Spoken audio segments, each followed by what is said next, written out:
గురుగారు, మాకు నిరంతరము కూడా మేము ఎంత అన్యోన్యంగా ఉందామని అనుకున్నా భార్యాభర్తలు ఇరువురికి గొడవలు అయిపోతున్నాయండి. ఈ సమస్యకి ఏదైనా పరిష్కార మార్గం ఉన్నదా? తప్పనిసరిగా ఉన్నది. ఏ కుటుంబంలోనైతే భార్యాభర్తలు ఇరువురు నిత్యము కూడా ఘర్షణ పడుతున్నారంటానికి ప్రధానమైనటువంటి కారణం సమయం వీళ్ళిద్దరి మధ్యలో ఎప్పుడైతే లేదో, ఎప్పుడైతే ఈ సమయాన్ని వీళ్ళు కేంద్రీకరించుకోలేకపోతున్నారో, ఎప్పుడైతే వీరికి ఉన్నటువంటి ఏ సమస్యనైనా సరే కూర్చొని మాట్లాడుకునేటువంటి సమయం వెచ్చించలేకపోతున్నారో ఆ కుటుంబంలో తరచూ గొడవలు జరుగుతూనే ఉంటాయి. ముఖ్యంగా ఇంకొకటి చెబుతున్నాను సుమా,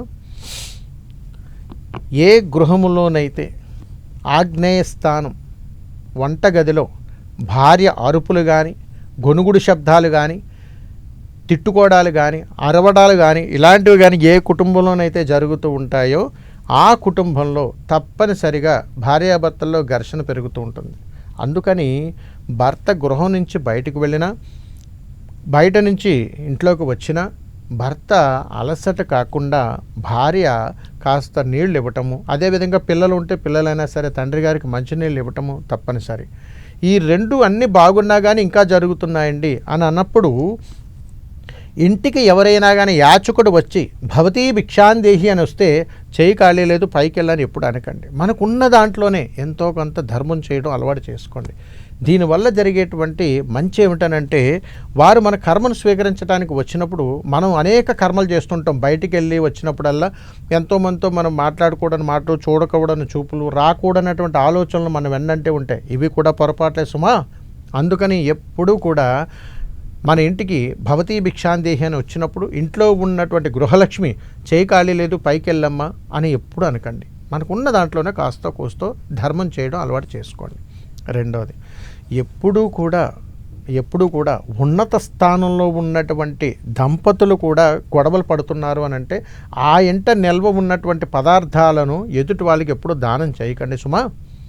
ఇది కూడా గుర్తుపెట్టుకోవాలి. అదేవిధంగా భార్యాభర్తలు ఇరువురు కూడా ఉదయం నిద్ర లేవగానే కాఫీ తాగే సమయంలో కానీ, భోజనం చేసేటువంటి సమయంలో కానీ, రాత్రిపూట నిద్రకు ఉపక్రమించేటువంటి ముందు 1 గంట సమయం ముందు కానీ ఎప్పుడూ గొడవ పడకూడదు. అలా గొడవ పడినటువంటి కుటుంబాలలో భావితరాల్లో పిల్లలకు కూడా అదే వారసత్వంగా వస్తుంది తప్ప ఎప్పటికీ కూడా ఆ ఇంట అర్థం చేసుకునేటువంటి మనస్తత్వాలు ఉండవు. ఇది మనకు తెలుసున్నటువంటి విషయాలుగా మనం పరిగణలో తీసుకున్నట్టయితే ఆ ఇంట ఎప్పుడూ కూడా ఆనందకరమైనటువంటి విధానాలు జరగాలని అనుకున్నప్పుడు భార్యాభర్తలు ఇరువురు కూడా ఎప్పుడైనా కాస్త సమయం ధ్యానం చేసేటువంటి అవకాశంగా చూసుకోండి. అంటే ప్రశాంతంగా కాసేపు కూర్చొని ఇద్దరు కూడా కలిసి కుటుంబ వ్యవహారాలు, ఆదాయ వ్యవహారాలు, ఇతరితర కుటుంబ నేపథ్యానికి సంబంధించినటువంటి విషయాల మీద ఏకాభిప్రాయం తీసుకున్నటువంటి విధానంగా వారు మారగలగాలి. అలా చేసేయగలిగేటువంటి కుటుంబం ఏది ఉన్నా కానీ అద్భుతంగా మారుతుంది. ఇప్పుడు ధర్మసూత్రాల్లో ఉండేటువంటి పరిష్కార మార్గం గురించి మనం తెలుసుకుందాం. అలా ఇబ్బందులు జరుగుతున్నటువంటి కుటుంబంలో ఆ కుటుంబంలో దంపతులు ఇద్దరూ కూడా కలిసి ఏదైనా వారికి దగ్గరలో ఉన్నటువంటి ఒక పుణ్యక్షేత్రంగానికి వెళ్ళి అక్కడ జరుగుతున్నటువంటి అన్నదాన కార్యక్రమంలో భార్యాభర్తలు ఇరువురు కూడా వారి స్వహస్త్రాలతో భక్తులు భోజనాలు చేసినటువంటి విస్తరణలు తీయడం అలవాటు చేసుకోండి. ఇలా చేసినటువంటి దంపతుల మధ్య 1 సారి 2 సార్లు ఇంకెప్పటికీ కూడా గొడవలు రావు సుమా. సర్వేజన సుఖినో భవంతు. శుభం. నమస్కారం.